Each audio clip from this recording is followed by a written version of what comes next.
Je vais vous donner mes 10 favoris pour la Vuelta dans l'ordre croissant du moins bon au meilleur. Et je vais vous résumer pour chacun leur saison et leur objectif. Alors je commence par Santiago Buitrago.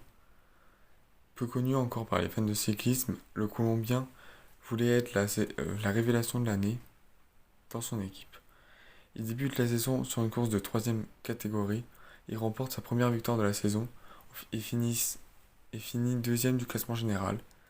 Il continue sa saison en World Tour en tant que coéquipier sur le Tour de Catalogne. Il participe ensuite à la course de préparation, le Tour des Alpes, en tant que coéquipier de Pello Bilbao, et termine à une très belle 8e place au classement général. Il part pour son premier grand tour de la saison et de sa carrière en tant que coéquipier, mais il a la liberté d'aller dans les échappées lors de la dernière semaine. Il passe d'abord très proche de la victoire lors de la 15e étape en terminant deuxième, avant de connaître la consécration en finissant l'échappée lors de la 17e étape. Il se classe alors finalement 12e du classement général et 2e du maillot blanc et fait un très bon Giro. Après 2 mois de pause, il reprend la compétition de belle manière en remportant la première étape d'une belle attaque et termine 8e du classement général en craquant lors de la dernière étape du Tour de Burgos. Bahreïn s'avance sur la Vuelta sans pression du classement général. Il laisse une totale liberté à ses coureurs. Avec la méforme de Madère et de Landa, Buitrago pourrait prendre le leadership de son équipe et aller chercher un top 10 et aussi avoir comme objectif le maillot blanc. Il m'a épaté sur le Tour de Burgos et je le vois bien aller claquer une étape, personnellement. Et ensuite, aussi avec un jeune, et là c'est ma petite surprise, c'est Carlos Rodriguez. Réel diamant brut est considéré comme le prochain vainqueur espagnol d'un grand tour. Il débute sa saison avec un peu plus de crédit de son équipe après sa chevauchée lors de la dernière étape du Tour de l'Avenir, où il avait failli remporter le Tour de l'Avenir. Il débute sa saison sur le Tour de Valence, normalement en équipier de Tadej Geoghegan Hart et Sivakov, mais impressionne et termine 3e de la première étape et 2e de l'étape reine en devançant des coureurs tels que Mas, Ciccone, Valverde et Evenepoel. Il enchaîne ensuite en terminant 4e du classement général du Tour de l'Andalousie et 5e du trophée Lingegluia. Il s'annonce comme un leader pour les futures courses par étapes. Ensuite, il prend une nouvelle fois part à des courses par étapes espagnoles, le Tour de Catalogne et le Tour de Pays Basque. Il se montre plutôt discret sur le Tour de Pays Basque et aussi lors du début du Tour de Pays Basque. Mais il décroche sa première victoire pro lors de la 4e étape après une belle chevauchée en terminant l'échappée. Après des Ardennaises invisibles, il prend une pause de 2 mois avant de revenir sur la route d'Occitanie en montrant encore son gros potentiel en terminant 2e du classement général et devançant son coéquipier Sivakov. Pour finir, il revient en Espagne pour les championnats nationaux qu'il remporte et termine aussi 4e du contre-la-montre. Il participe également ensuite à la Classica San Sebastián en tant que coéquipier de Sivakov et termine 5e en amenant Sivakov dans la dernière montée. Et termine sa préparation pour la Vuelta lors du Tour de Burgos, qu'il termine à la 4e place, mais qui montre qu'il était le meilleur lors de la dernière montée avec Miguel André Lopez et même meilleur que son coéquipier Pavel Sivakov, bien que barré par la concurrence de son équipe. Avec un rôle défini d'équipier de luxe pour son premier grand tour, il pourrait créer de la surprise en prenant le leadership, lui qui est meilleur dans les ascensions longues que courtes. Il pourrait également avoir comme objectif le maillot blanc. Je continue avec Enric Mas. Après une 2e place finale sur la Vuelta, Enric Mas donne direct au ton et assure vouloir remporter la Vuelta. Il commence très bien sa saison en terminant 4e de Tour de Valence, mais est contraint d'abandonner sur chute alors qu'il allait chercher un top 5 final sur le Tirreno Adriatico. Après un mois de convalescence, il reprend discrètement la compétition avec un top 10 au classement général du Tour de Pays Basque. Il continue sa préparation en France pour le Tour de France sur le Critérium, mais doit une nouvelle fois abandonner et débute le Tour de France avec beaucoup d'incertitudes. Il se montre plutôt loin de ses standings, et explose suite à un coup de chaud lors de la mythique étape du Granon. Malgré tout, il ne perd pas du tout espoir et continue d'être offensif. En vain, et diminué par le Covid, il est contraint à l'abandon. N'ayant pas repris à la compétition depuis son Tour de France, il s'avance avec beaucoup d'incertitudes et aucun jour de course pour son grand objectif. Néanmoins, fort de son esprit offensif, il peut égaler Primoz Roglic. Il s'avance comme un favori au podium final.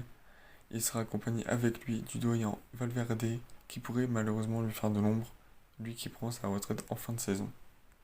On continue avec mon quatrième favori et c'est Joao Almeida. Fort de ses premiers succès pro et de son contrat qui prend fin chez la Deceuninck Quick-Step, il décide de rejoindre la grosse équipe UAE Team Emirates où il aura un rôle prédéfini d'équipier auprès de Pogacar, mais également quelques libertés, notamment sur le Giro. Lors de sa première course de la saison, Joao sera en équipier auprès de Pogacar, qu'il lancera à la perfection lors de la quatrième étape, avant de finir 5e au général, avec une belle dernière étape. Il continue sa saison, mais dans l'impôt d'un leader qu'il aura du mal à prendre sur Paris-Nice, avec une décevante 8e place. Il enchaîne ensuite avec le Tour de Catalogne, où il fait parler sa pointe de vitesse pour gagner une étape dans un sprint au sommet et en prenant le maillot de leader qui lui tendait les bras jusqu'au chaud d'Higuita et de Carapaz, qui met en avant sa victoire finale au classement général, mais il termine quand même 3e au classement général en ayant démontré qu'il était plutôt fort en montagne. Puis après une longue pause, il se prépare à aborder son 3e Giro qu'il rêve de remporter. Plutôt discret et souvent à la limite face à ses concurrents, il occupe néanmoins une 4e place au classement général, mais doit malheureusement abandonner à cause du Covid. Après de longs mois d'attente, il reprend la compétition lors du Tour de Burgos, où il se montre à la limite à chaque fois, et avec un maillot du championnat de Portugal qu'il a remporté un mois plus tôt. Mais il démontre encore une fois sa magnifique gestion de l'effort lors de l'étape reine, où il reprend ses coéquipiers un à un, ses concurrents un à un, avant de terminer au sprint et en battant Miguel André Lopez. Pour moi, c'est vraiment pas le meilleur dans les montées et dans les grands cols, mais avec sa magnifique gestion de l'effort, il pourrait bien surprendre et attraper un top 5 final sur la Volta. On arrive à la moitié des favoris et je prends le Britannique Simon Yates. Lui qui a souvent déçu l'an dernier avec seulement une 3e place au classement général du Giro, il repart avec ce même objectif pour cette saison. Et il débute très bien sa saison en montrant qu'il est le meilleur sur le Tour d'Andalousie et sur Paris-Nice où il remporte une victoire d'étape mais rate la victoire finale sur les 2 épreuves suite à des différents événements. Il continue sa saison en Espagne où il abandonnera sur le Tour de Catalogne malade et en gagnant 2 étapes sur le Tour des Asturies. Mais il montre encore une fois son irrégularité en explosant sur la seconde étape du Tour des Asturies. Il prend part ensuite au Giro avec de bonnes jambes qu'il montre directement en remportant le chrono de la 2e étape à la surprise générale et en reléguant ses principaux concurrents à la victoire finale à plus de 20 secondes. Mais ses démons reviennent et il explose totalement sur la 4e étape et sur la 9e étape, celle du blocos, où il perd tout espoir de victoire finale. Mais il ne perd pas espoir et montre qu'il est le meilleur des favoris lors de l'éreintante étape de Turin, qu'il remporte avec la manière. Il abandonnera 2 jours après pour se concentrer sur ses futurs objectifs. Il revient bien en jambes en gagnant coup sur coup la classique Prueba Villavranca et le Tour de Castille et Léon avec 2 étapes en prime. Il est également en premier temps le seul à pouvoir suivre Remco Evenepoel lors de son attaque sur la classique à San Sebastian avant d'exploser et de terminer 6e. Il s'avance sur la Vuelta pour jouer le classement général et démontrer qu'il est le meilleur grimpeur du monde en effaçant son irrégularité. En très bonne forme, il peut gagner cette Vuelta. 6e favori, c'est l'Australien Jay Hindley. Depuis son Giro 2020 conclu à la seconde place, Jay peine à confirmer son potentiel et son début de saison le montre avec un niveau loin du sien, malgré une belle cinquième place au classement général du Tirreno Adriatico, mais des décevantes 14e et 13e places sur le Tour et le Tour de Catalogne. Il s'aligne donc sur son objectif de la saison, le Giro en tant que co-leader avec Wilco Kelderman. Et il surprend tout son monde en remportant la première étape de montagne au Burgos dans un sprint à 5, profitant des abandons de Bardet, Almeida et du craquage de Simon Yates. Il part dans un duel avec Richard Carapaz qu'il remporte sur la dernière étape de montagne avec l'aide de son coéquipier Canna. Il relégua à plus de 1 minute 30 Richard Carapaz et assure sur le dernier contre-la-montre sa première victoire sur un grand tour. Après une longue pause, il reprend sur le Tour de Burgos où il montre aussi des bonnes jambes avec une belle 7ème place finale au classement général et devant son coéquipier Wilco Kelderman. Logiquement, il n'aurait pas dû participer à la Vuelta, mais le choix de son directeur sportif d'amener une grosse équipe sur la Vuelta lui permet de doubler le Giro. Très bon puncher me préférant les efforts rectilignes, il tentera de faire taire les critiques en prenant le leadership de son équipe et en terminant dans le top 5 de cette Vuelta. On continue avec le leader de l'équipe Ineos, Richard Carapaz. Richard Carapaz attaque son année avec pour objectif le Giro d'Italia. Pour sa rentrée, il se montre très discret et loin de son niveau avec 2 abandons sur les 2 courses par étapes françaises, l'Étoile de Bessèges et le Tour de la Provence. Il passe même à côté de son championnat national. Il continue ses mésaventures avec un nouvel abandon sur le Tirreno Adriatico, puis s'aligne sur le Tour de Catalogne avec plus de confiance en lui. Il se montre plutôt discret sur les premières étapes, jusqu'à son magnifique raid avec Sergio Higuita qui est le bat au sprint pour s'offrir sa première victoire de sa saison et une 2ème place au classement général final. Il s'aligne donc sur le Giro en tant que favori numéro 1, placé le long de la course en embuscade derrière Juan P. Lopez. Le maillot rose après la magnifique 14ème étape qu'il est proche de remporter sans le magnifique retour de Simon Yates. Il résiste et tend les bras à son 2ème Giro jusqu'à la malheureuse 20ème étape où il explose totalement et perd plus d'1 minute 30 au futur vainqueur Jay Hindley. Après cette cruelle désillusion, il reprend au Tour de Pologne où il montre des signes très peu encourageants sur un parcours qui ne lui correspondait pas et termine sur une anecdotique 22ème place au classement général après un catastrophique contre-la-montre qu'il termine derrière Higuita et d'autres. Il s'aligne malgré tout comme le leader de son équipe sur cette Vuelta et tentera de gommer son Giro avec son esprit toujours offensif et sa faculté sur les longues et pentues montées. Néanmoins, on ne connaît pas sa forme et son équipe est très garnie derrière avec Sivakov, Geoghegan Hart et Carlos Rodriguez pour le prendre le leadership. Je continue dans mes favoris avec Miguel Angel Lopez, mis à pied par la Movistar suite à un geste de colère sur la dernière Vuelta où il se retrouvait dans une cassure qui lui fait perdre le classement général.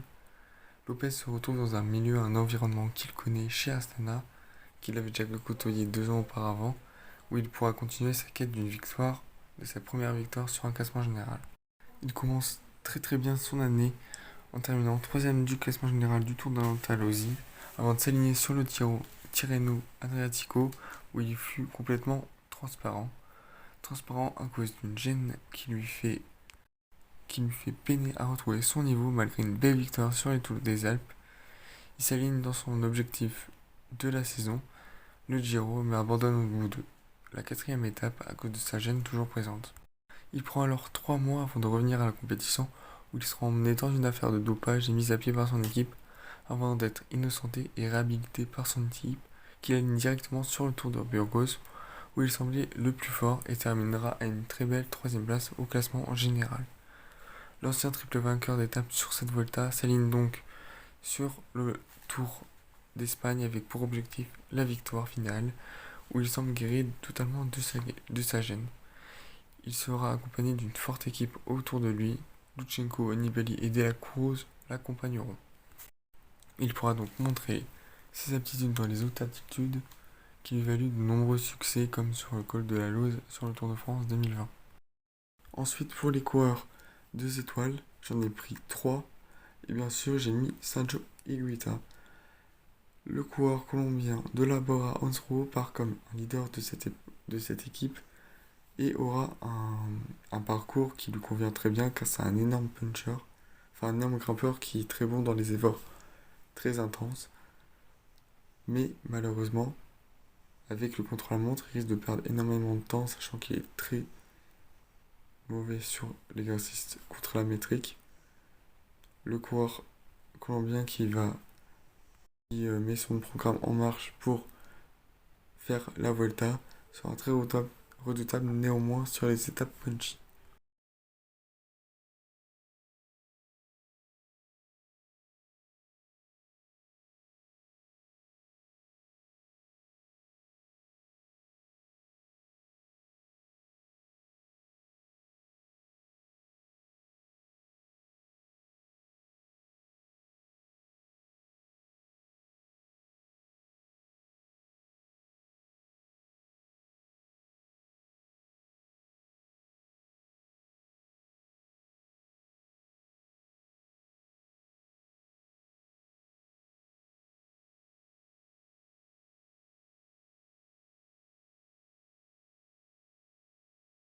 Et qui d'autre que le Slovène Primož Roglič pour l'ultime favori de cette Volta.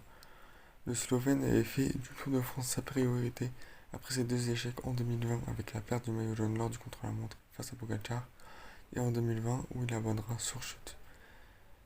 Il part faire du coup sa préparation en France en disputant les classiques françaises de la Drôme Classique et la Fernandèche.